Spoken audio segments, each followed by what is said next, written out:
You know, as leaders, we're always asking questions. There's the what of leadership and the who of leadership and the when of leadership. But maybe the most important question we always have to ask is the why of leadership. Why are we doing what we're doing? Why are we laying down our lives for others? Why are we leading? The why question is everything. It is the foundation of leadership, especially value-driven leadership or Christian leadership. Well, today I'm so blessed to introduce you to a friend of mine. His name is Gerald Brooks, and Gerald was recently with us at our church speaking at our Serve Team Conference. This is a conference for all of the amazing people who volunteer at our church. And I asked Gerald to speak to our volunteers. And so this week, we're going to hear from Gerald talking about the why of leadership. And then next week, we're going to do another episode where Gerald and I sit down for a Q&A. And that's going to be awesome as well. But I really do believe you're going to enjoy this. Just before we go into this, just want to remind you, make sure that you have liked and subscribed and are following this page so that you're up to date on everything. It helps us with the algorithm and it helps us with spreading the word. And then a big thank you to Launch Sunday, launchsunday.com. They do all of our printing, all of our signage, all of our materials like that, from pens to massive signs to coffee mugs, you name it. Launch Sunday is the group that does all that for us. So thank you to our sponsor. Hey, you're going to enjoy this. I know you're going to love it. And I know you're going to appreciate Gerald's ministry. And make sure to follow Gerald's podcast. He's on all the podcast channels. He's got an incredible audio leadership podcast, and you'll love that. So check it out. If you're in a room like this, you have to answer the why question. Yeah. Why would God want to use you? Wow. Why would God want you to be a leader? The truth of the matter is that's an awkward question. Because for most of us, here's what we feel. I'm not special. I'm not great. I'm not highly gifted. Why in the world would God want to use me? I can see him using Jabin. He's really talented, he's gifted. I can see him using these other individuals. They're talented, they're gifted, but I'm just ordinary. Why would he want to use me? I think in Christian circles, the word leadership has gotten a little bit awkward, and a part of it is because the world has always made leadership about the leader. But what God has always done is he's made leadership about helping other people. And so that chasm is something that everyone has to navigate. And Jesus, when he was giving the foundational truths of the kingdom of God in what we call the Sermon on the Mount, he gave an entry point there, and he said something about everyone in this room. He said something that everyone in this room will ultimately be judged by. He said, there's two things that I really want you to know. Yeah. And these two things are, number one, I want you to be salt. Wow. Yep. Now, the thing about salt is about impact. See, when you put salt on food, it impacts it. It impacts the flavor. It impacts the taste. It takes something that tasted one way and it gives it a flavor that is a little bit, it impacts it. But here's the thing about salt. It doesn't matter if it's on the table and it's just in the salt shaker. See, having salt in a salt shaker doesn't have any impact. It has to be on the food. So what we know is the first thing Jesus was saying to you and me is that I want you to be salt. I want you to have impact. But for you to have impact, I want you to impact those that are close to you. So everyone's going to have a sphere of influence. And the first thing Jesus said, in your life, you are to be able to have an impact on those that are nearest to you, closest to you. In your circle, you are to have an impact. But he didn't just stop there. He said, I want you to be light. But light's different than salt because light is about influence. See, the thing about light is this. I can drive down the street that you live on. I don't have to be in your house to know if your lights are on at night. Because light always finds itself outside. It'll get out somehow. And see, what he was saying is, I've called everyone to have two things. I've called them to be salt so that there's an impact on those that are close to them. But I've also called them to be light. I want to influence them that are around them. So what I know about everyone in this room from red letter words is you don't have to be Jabin to be salt.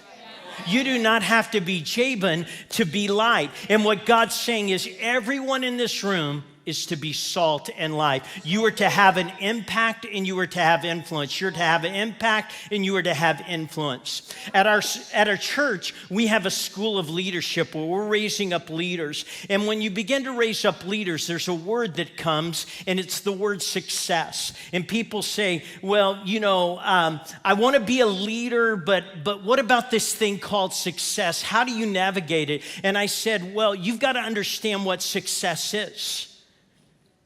In Christian circles, what success is when someone looks at you and says, God used you to change my life.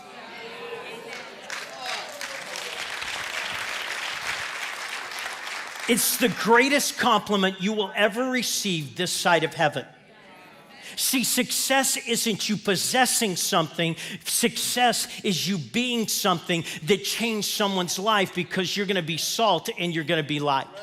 Now, here's what I wished I could do. I wished I could take you back to 1987, and most of you, the only way you'd know 1987 is you'd have to get some kind of book and Google and go back in time. But in 1987, there's going to be an event that's going to capture the attention of the United States, and it is going to be one of those things that was just unique. Today, we have 24/7 news. Back then, they didn't have 24/7 news.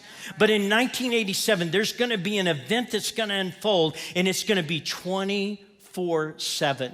Every TV is going to be watching it. Every newscast is going to be about it. Everything's going to happen. And what's going to happen is that there was a young girl who was visiting her grandmother. She was just a toddler, and she's going to wander out in the backyard, and all of a sudden she's going to disappear. And when she disappears, the grandmother's going to go out there and look for her, can't find her, but hears a noise. She goes over to a portion of her yard and she sees that there's a top that had been moved off a pipe, and that this little girl has fallen down a shaft that is 22 feet deep and 8 inches wide, and she's way down there. The grandmother begins to go frantic and saying, what in the world can I do? What can I do? And word begins to get out. And as word begins to get out, the police come, and then the fire department comes, and then people begin to hear there's this little toddler down there, 22 feet, crammed into this 8-inch, and they're trying to get her out because they know she cannot survive down there. And literally, it begins to hit the news. Every newscast is about it. Everything is focusing, and people are coming from everywhere. Drillers are coming from West Texas that are used to drilling in oil wells. Engineers are coming that are used to strategizing and coming up with plans. People are beginning to come who have various skills. The paramedics, the nurses, the doctors, everyone is coming, and they're trying to come up with a strategy. There was one man who showed up that was born with different kinds of joints than most of us, and he could compress his body. He offered that he would go down there and get the child. And so people were coming. There were thousands of them. But they finally came up with a strategy, and what they were going to do was they were going to drill a parallel shaft, but they were going to go down 24 feet, and they were going to then go over 2 feet, and one of the rescuers would pull the little girl down. But to pull her down, he unfortunately was going to have to take her leg, and where it was fixed, it was going to end up being broken just to get her down there. And so everyone's watching, and it is going to take 57 hours. Everyone's glued to the TV. No one, steps away.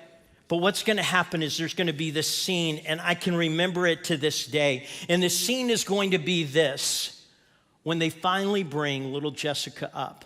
I can remember this day. They have this tripod. They bring her up, and as they begin to bring her up, they hand her to the paramedic. Everyone in the nation is in tears. A little girl who seemed trapped forever is now on the course to having life.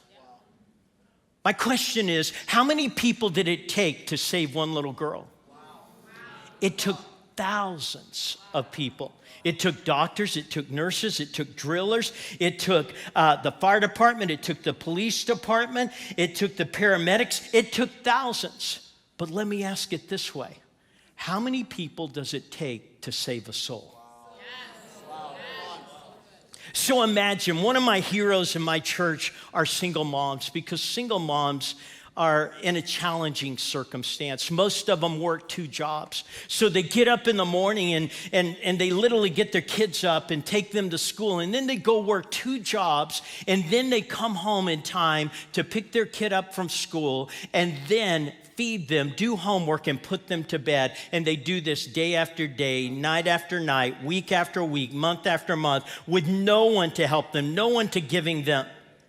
And what happens is that these single moms, they get their back up against the wall, and they feel the pressure of being perfect. I have to be perfect to work because I can't afford to lose my job. I have to be a perfect parent because I'm the only parent that these kids got. I've got to be perfect at being able to do this. And sometimes the pressure of perfection can get on them so much that some of them think it's not worth going on. So I want you to imagine that a single mom walks in here tomorrow, and she's at her edge. She's thinking to herself, I don't know that I want to go on any longer. But she's heard about a church like this. And she says, you know what? I don't know if this God thing's real. I don't know if this God thing's true. But what do I have to lose? I'm going to give it a chance. I've got to do something, or it's over. And so she walks in. But when she walks in, the first thing that happens is someone begins to greet her and smiles at her. And single moms don't get smiled at. They get ignored because they're the outcasts. They don't fit the social structure of what we're at. They don't look like it because they look like a problem showing up, but someone smiles and says, man, we're so glad that you're here. And for that lady, she's thinking, for the very, very first time, someone's smiling at me. They're happy that I'm here. I'm not the problem asking for money. I'm not the problem who needs help with the kids. I'm not the problem. Someone's smiling at me. And then they notice these kids that she has. And they begin to talk, and they said, hey, we've got a great kids ministry here. Our kids ministry is fantastic. And then all of a sudden, they begin to say, can I show you where the children's department is? And they began to direct her. And she thinks to herself, you know, my kids have never been wanted in any room because they're sort of the ones that are the poorest kids, and they're the ones that are on the edge. And then all of a sudden, as they begin to direct, she goes to this room, and someone looks with a smiling face and says, we're so glad to have your kids here. And no one's been glad to have her kids anywhere. And then she walks into church service, but she doesn't know the words. She doesn't know anything. But someone, as she begins to walk in, hey, here's a great seat for you. Why don't you sit over here? And so for the first time, someone smiled at her. Her kids are welcome. They're safe someplace. And then all of a sudden, someone has directed her to a seat, and she begins to watch. She hears about how great is our God. And she hears those words being sung because she doesn't need downward, she needs upward. And all of a sudden, she begins to hear, how great is our God, how great is our God, how great is our God. And as she begins to hear that, she thinks, well, maybe it's true. And maybe he's great enough that he can help someone like me. And then someone gets up and they begin to preach and communicate the word. And for the first time, someone says something like this: it doesn't matter where you are in life, our God knows where you're at. And God can be there for you. And she begins to have hope. And then there comes a time when they ask people, do you want to have a God who can give you hope? And she raises her hand. See, here's what I want you to know. For a soul to be saved, it took a smiling face at the front door. It took a caring person in the children's department. It took an usher that was beginning to stand back here and began to point to the seats. It took a worship person who was beginning to exalt God. It took someone communicating the word of God, but then she accepts Christ. It takes somebody who's going to follow her up and going to be in her presence and help her take next steps. But for the first time, she feels welcomed. See, here's what you need to know. How many people does it take to help a broken marriage? How many people does it take to help a teenager who's addicted get free? How many does it take to help someone who's bound in trauma in life to get free from that trauma? The answer is it takes everyone. See, what people don't realize is there's things that God wants to do that he cannot do without you. Now, I want to say that slowly. Because it's one of those things that we don't really let get into us. There's things that God wants to do that he cannot do without you. See, God needs you, God's waiting on you, and God's depending on you. God needs you, God's waiting on you, and God's depending on you. See, those are the questions we ask of God. We come to church and say, well, I need God. And then we say, well, what's going on? Well, I'm waiting on God. And then we say, well, how are you? I'm depending on God. Do you realize the same three questions Christians ask about God when they come to church, God's asking about us?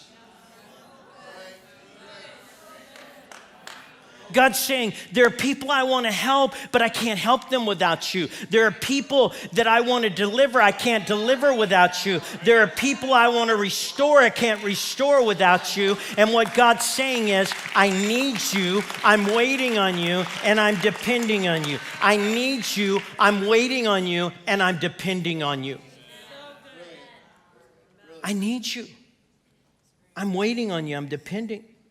But see, our problem is that this concept of leadership gets messed up. And the reason it gets messed up is because we let the world define what leadership was.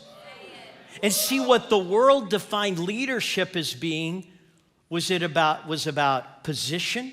Whoever has the highest position, they're the leader. It was about power. Whoever has the most power, they're the leader. And then it was about possessions. Whoever has the most stuff, they're the leader.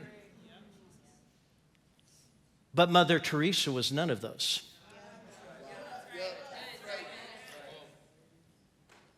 The truth of the matter is that the world defined leadership, and most Christians don't want to lead because every time we turn on the news, we see people fighting for power, position, and possession. But what God says is, leadership is about people. See, at our church, I came up with a phrase that I wanted our church to know, and it's a very simple leadership principle. When you become a leader, you lose the right to think about yourself.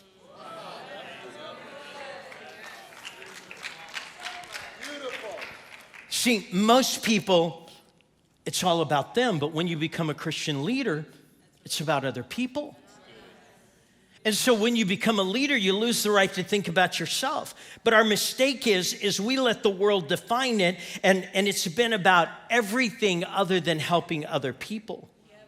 Or it's like this. We've seen more bad leaders than good leaders. Everyone in here has seen more bad leaders than good leaders. I mean, haven't there been places you've worked and you've gone home and you've said this? I would never treat people the way they treated. I would never do what they do. I would never respond the way they respond. See, the truth of the matter is that there are more bad leaders in this world than there are good leaders. But the reason is the church left leadership to the world.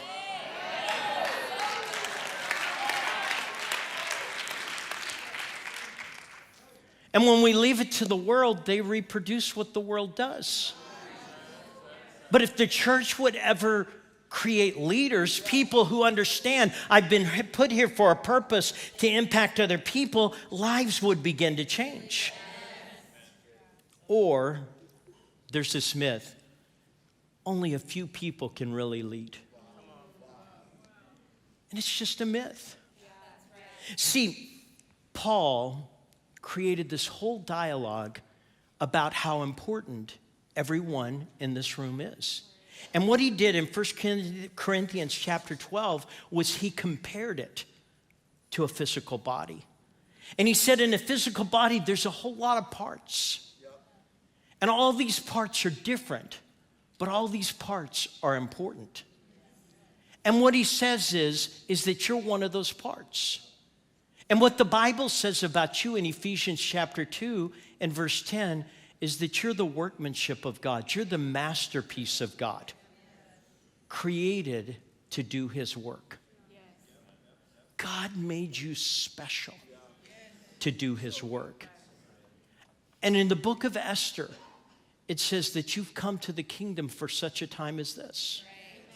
Now, I don't know why you're here on this planet, but I know one day God will ask you, did you do what I asked you to do while you were on this planet? And he's going to ask you that question. And so you've got to be able to determine exactly. But see, most people don't ever do anything because they just don't feel that they're that important. Well, who am I? I'm a nobody. I'm a nothing. But Paul was trying to convey value there when he said, every part of the body. The hand doesn't say to the eye, I don't need the eye. The eye doesn't say to the foot. See, here's our problem. In American society and American Christianity, we make visual a statement of value. So whoever's on the stage is most valuable. Why? Because they're most seen.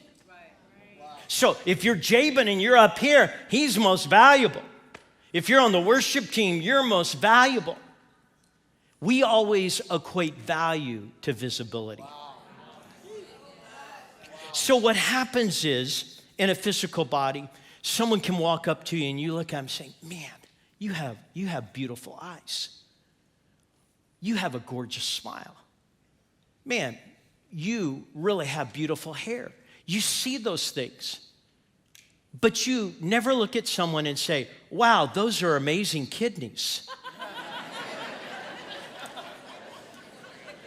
Man, you're rocking it with that pancreas of yours.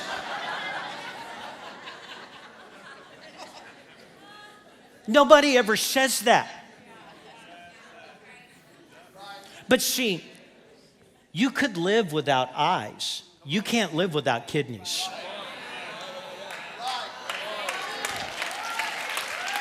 And so visibility does not equate to value. Just because someone's more visible doesn't mean they're more valuable. They just may be seen more. It's like seeing someone's eyes. But you've got to understand something. God created you, and you may not be visible, but that doesn't mean you're not valuable. And your value has to be exacted. So why is it when God creates, sorry, I stepped on my shoestring here. You remember those shoes I wanted you to notice? It was really the shoestrings that I wanted you to notice. But here's the thing. God begins to look at us and he says, I want you to step up to your value. But why is it that most Christians don't step up to their value?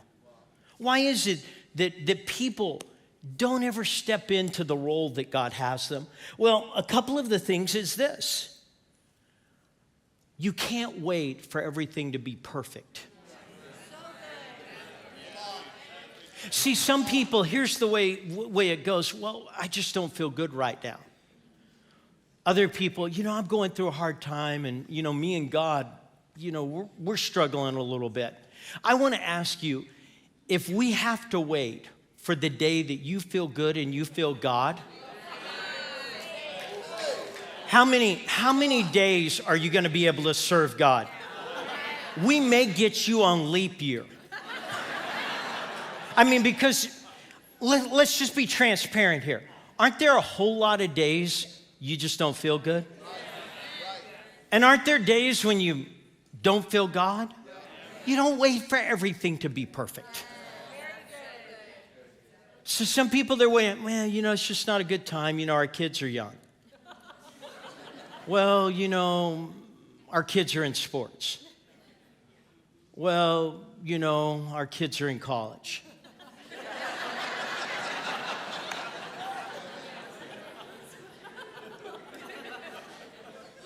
And so I've literally watched people in our church that as soon as they have a kid, it's like they lose God.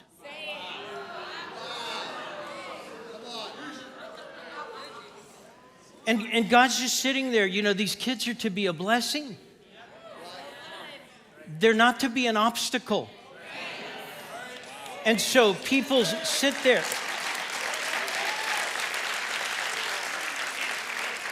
Here's another thing. You're good at something. Do it. Whatever you're good at, do it. See, some of you do have a great smile. I mean, aren't we being frowned at enough in life right now? Maybe you need to be the greeter for that single mom. And you just smile. You have the gift of smiling. When you smile, you don't look like the joker. You look like you mean it. It's intentional. You're good at something. For some of you that know history, Rosa Parks was good at sitting, and she changed the history.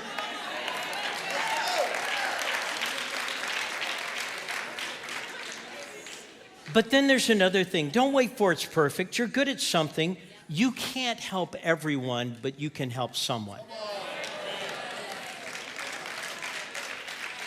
People just sit there and say, hey, there's just too many problems. You know, I can't help. Help somebody. Just help somebody.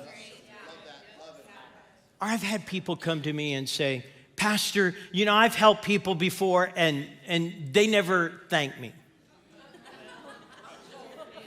And I looked at him, I said, people may not thank you, but God will.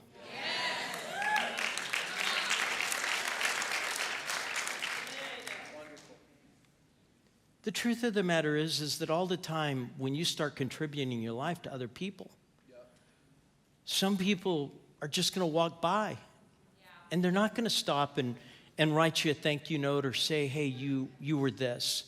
But that's all right. I mean, this is a dynamic church, but you understand in America, the average person stays at a church 2.8 years. I made a mistake one time. Shannon, you got to help Jabin. He's going to follow down my road.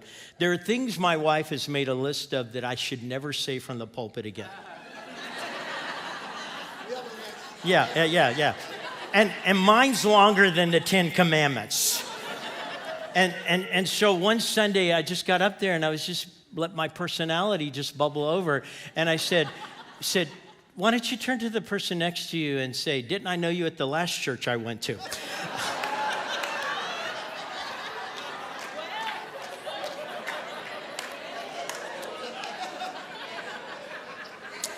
My wife said, put that on the do not ever say again list. So I'm giving you that one up front. That's free, Jabin. Don't say that.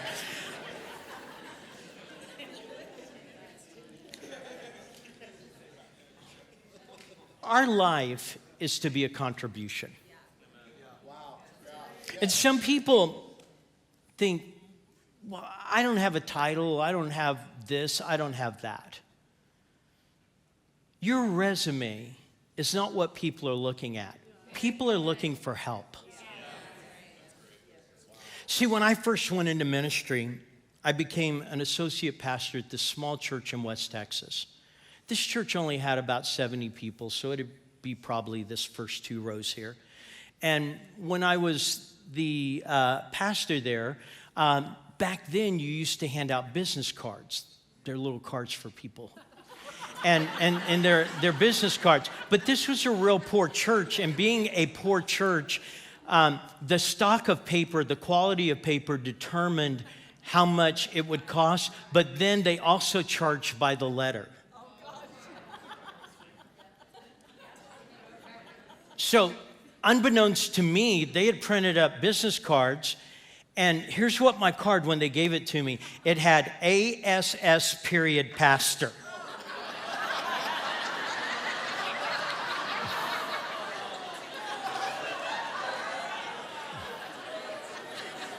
Because associate was gonna cost too much money. So I'm handing out business cards that say, Ask Pastor.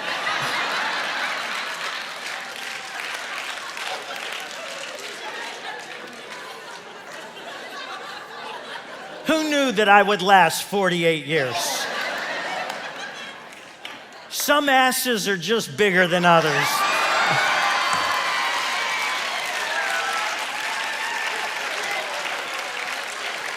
Shannon, will you tell Jenny that there's another one to add to the list? Will you just text her and say, there's just another one? But I remember giving my bit because I was proud. I mean, it's my first bit. I gave it to my mom. My mom looked at it and she said, I knew it all the time.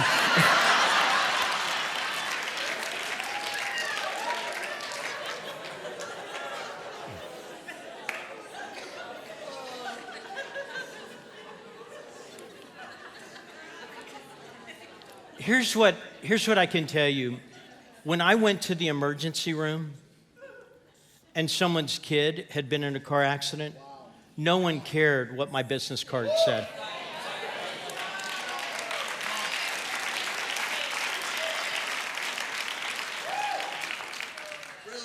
See, every leader just needs to decide, are you here to make a difference? Will you just make a difference? And don't let your problems define you. Just don't let them define you.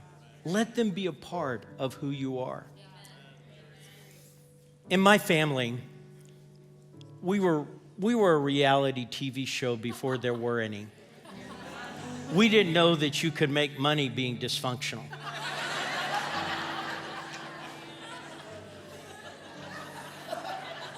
I mean, we would have been wealthy. And so at Christmas, what would happen is my mom wanted us to have Hallmark moments. That was her dream. But we were a Discovery Family channel. We were not Hallmark. And so what that meant was this. Every year she would try to give us something to distract us from the fact that we were together. And so she would buy these giant puzzles, so when we would go through the TV room, we would look at this puzzle and we would sit down and we would start putting it together. So these puzzles were like 5,000 pieces. And we would spin, and at the end of the holiday season, we'd get it all put together, and when we get it all put together, she'd take a picture of the family together, and this would be my mom's Hallmark movie. But one year, we had this puzzle, and there was one piece that was missing. We thought it had fallen under the cushions. We pulled the cushions. We thought it had been sent out to the trash. We checked there. We checked in the vacuum, thinking it had been vacuumed up by accident. It was not there. What happened was every time someone would come and visit us, they'd look at the puzzle. And they would look at it and they would say this, you realize there's one piece missing. Nobody ever said to us, great job on the 4,999. Everybody noticed the missing piece. My question to you is, are you the missing piece?